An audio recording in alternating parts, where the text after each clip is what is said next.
കരമനയിൽ നടന്ന കവർച്ചാ ശ്രമത്തിൽ 2 പേർ പോലീസിന്റെ പിടിയിലായി. ചൊവ്വാഴ്ച രാത്രി 7 മണിയോടെ നിറമൺകരയ്ക്ക് സമീപം ദേശീയപാതയിലാണ് സംഭവം. പള്ളിച്ചൽ അരിക്കടമുക്ക് ചാനൽക്കര വീട്ടിൽ ഷാനവാസ്, പള്ളിച്ചൽ പഴയ രാജപാത തുളസി വീട്ടിൽ കൃഷ്ണൻ എന്നിവരെയാണ് കരമന പോലീസ് പിടികൂടിയത്.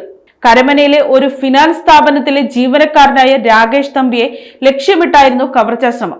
കാരയ്ക്ക മണ്ഡപത്തിൽ നിന്ന് കരമനയിലേക്ക് സ്കൂട്ടറിൽ യാത്ര ചെയ്തിരുന്ന രാകേഷ് 40 പവനിലേറെ സ്വർണ്ണാഭരണങ്ങൾ അടങ്ങിയ ബാഗുമായാണ് സഞ്ചരിച്ചിരുന്നത്.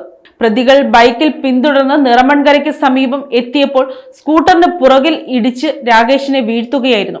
വീണുകിടന്ന രാകേഷിൽ നിന്ന് ബാഗ് പിടിച്ചെടുക്കാൻ ശ്രമിച്ചെങ്കിലും അദ്ദേഹം ശക്തമായി പ്രതിരോധിച്ചു. സംഭവം കണ്ട നാട്ടുകാർ ഇടപെട്ടതോടെ ഷാനവാസ് സ്ഥലത്ത് വെച്ച് തന്നെ പിടിയിലായി. ബൈക്കിൽ രക്ഷപ്പെട്ട കൃഷ്ണനെ ബുധനാഴ്ച പേരൂർക്കടയിൽ ഒളിവിൽ കഴിഞ്ഞിരുന്ന സ്ഥലത്തു നിന്ന് കരമന SHO അനൂപിന്റെ നേതൃത്വത്തിൽ പിടികൂടി. കോടതിയിൽ ഹാജരാക്കിയ ഇരുവരെയും റിമാൻഡ് ചെയ്തു.